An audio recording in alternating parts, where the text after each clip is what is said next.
Greetings, my name is Dr. Chloe Lui from Otsuka Medical Affairs team, and today I will be providing you with a brief introduction of the endocannabinoid system. This program is paid for by Otsuka Pharmaceutical Development and Commercialization Incorporated and Lumbeck LLC, and I am an employee of Otsuka. Cannabinoids are a group of chemicals which activate the cannabinoid receptors. They can be endogenous, plant-derived, or synthetic. The medical effects of cannabis sativa was documented as early as the 3rd millennium BC in China. However, the scientific discovery of the cannabinoids have been relatively recent. Up until a few decades ago, little is known about its mechanism of action, and it was first thought to be a non-specific membrane action due to its high lipid solubility. Cannabidiol, or CBD, was discovered in 1963. The following year, the delta-9 tetrahydrocannabidiol, also known as THC, was identified. This discovery stimulated a generation of a whole range of synthetic analogs in the 1970s, which provided critically important tools to explore the physiological functions of the endocannabinoid system. In 1988, definitive evidence for the existence of specific receptors was reported by ways of radio-labeled cannabinoids. Subsequently, in 1990, the first classic CB receptor, CB1 receptor, was cloned and identified. In 1992, anandamide was successfully isolated, and it was shown to bond to the brain cannabinoid receptors with reasonable high affinity and mimicked the behavior actions of THC when injected into rodents. CB2 receptors was discovered outside of the brain in 1993. 2 years later, a second endocannabinoid, 2-AG, was discovered independently by two groups around the same time. Since then, a number of related endogenous lipids with endocannabinoid-like receptor have been reported, but follow-up studies about biosynthesis, cellular transport, metabolism, and biological function have focused on anandamide and 2-AG, with much less information available about the other compounds. With the identification of cannabinoid receptors and their endogenous lipid ligands, a growing body of studies started exploring the endocannabinoid system and its regulatory functions in health and disease. Let's take a closer look at the cannabinoid receptors. CB1 receptors are the most abundant receptors in the mammalian brain, but are also present at much lower concentration in various peripheral tissues and cells. The densities of CB1 receptors is believed to be 10 to 50 folds above those of classical transmitters such as dopamine or opiate receptors. Two splice variants of CB1 receptors have also been identified, CB1A and CB1B. However, their physiological distribution and function are less understood. CB2 receptors are expressed primarily in cells of the immune system and monocytes and polymorph nuclear neutrophils, but recently were also found to be present in brain, liver, pancreas, and bone. Both CB1 and CB2 receptors are G-protein coupled receptors. Surprisingly, they share little sequence homology, only 44% at the protein level.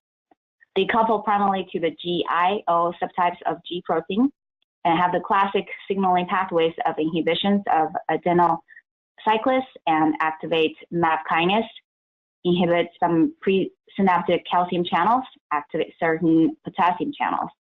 These actions are relevant to the role of cannabinoids as modulators of neurotransmitter release and short-term synaptic plasticity. Another pathway activated by cannabinoids involves beta-arrestin 2, which are required for desensitization but not for internalization of CB1 receptors. This may be related to the development of tolerance. Pharmacological studies reveal the existence of other endocannabinoid targets, including the phenyloid receptors and at least two non-CB1, non-CB2 CB-like receptors.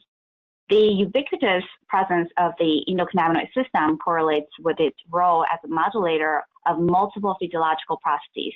Modulating the activity of endocannabinoid system holds therapeutic promise in a growing number of physiological functions, both in the central nervous system and peripheral organs, such as mood, anxiety disorders, neuropathic pain, obesity, metabolic syndrome, and addiction, just to name a few. Many of the psychological effects of cannabinoids are biphasic and bidirectional. It depends on the mode of administration, dose, personality, time frame, degree of tolerance, and various other environmental and individual factors. The acute effects in normal subjects can range from euphoria, relaxation, excitation, heightened perception, increased motor activity, to dysphoria, anxiety, sedation, perceptual distortion, and incoordination. Cannabinoids, under certain conditions and certain doses, exert anxiolytic and antidepressant and hypnotic effects in patients. However, under different conditions and at higher doses, can produce dysphoric reactions, anxiety, panic, paranoia, and even psychosis. It is also known for centuries that cannabis in various forms increases appetite, particularly for palatable foods, and can also result in significant weight gain. The increase in food intake could be attributed to stimulation of CB1 receptors, as it was blocked by a selective CB1 antagonist, but not by the CB2 receptor antagonist. Evidence also suggests that cannabinoids may affect energy homeostasis through a mechanism other than food intake, by affecting peripheral energy metabolism. One of the earliest uses of cannabis was to treat pain. In animal pain models, numerous studies have demonstrated the beneficial effects of cannabinoids on both acute, chemical, mechanical, and thermal pain, as well as chronic pain of both neuropathic and inflammatory origin.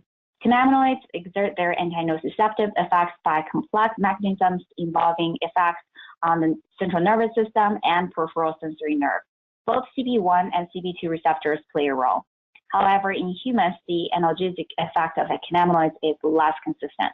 Similar to other drugs of abuse, THC and related synthetic cannabinoid agonists increase extracellular dopamine levels in nucleus accumbens via activation of CB1 receptors, and also lowers the reward threshold for electric brain stimulation.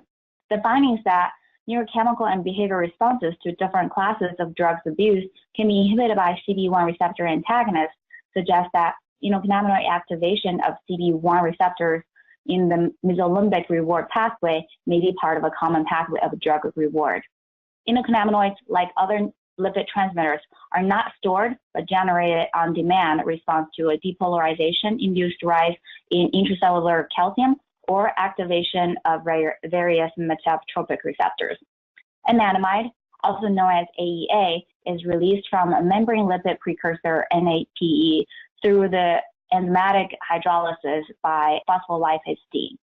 Anandamide is degraded by enzymatic cleavage by the membrane bond enzyme Pha. Pha is widely distributed throughout the body, with highest concentration in the brain and liver. It can degrade many fatty acid amines, including anandamide and 2-AG. Anandamide behaves as a partial agonist of CB1 and CB2 receptors, but has a higher affinity for the CB1 receptor. Anandamide has also been found to be an agonist ligand for TRPV1 ion channels and other receptors, although its affinity is lower than its affinity for CB1 receptors. The synthesis and release of 2-AG is different from that of anandamide. 2-AG is generated from diacylglycerol by DAG lipase selected for SN1 position. 2-AG is mainly hydrolyzed in vivo by MAGL. In the adult brain, they're localized on the presynaptic terminal, in line with their role of retrograde transmission. 2-AG is a full agonist at both CB1 and CB2 receptors, and it exhibits less affinity than anandamide for both receptors. In the brain, the concentration of anandamide is 200-fold lower than that of 2-AG. However, after depolarization or receptor stimulation, in the brain, the concentration of anandamide is 200-fold lower than that of 2-AG. However, after depolarization or receptor stimulation, the concentration of anandamide can rise to 5 to 12-fold in a time-limited fashion.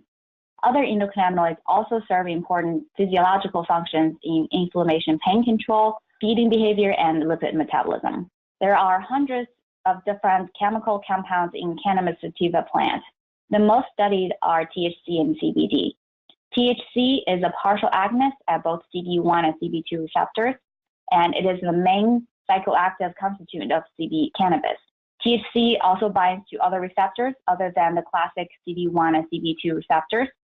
CBD, on the other hand, does not bind to CB1 and CB2 receptors. Its mechanism of action is yet unknown.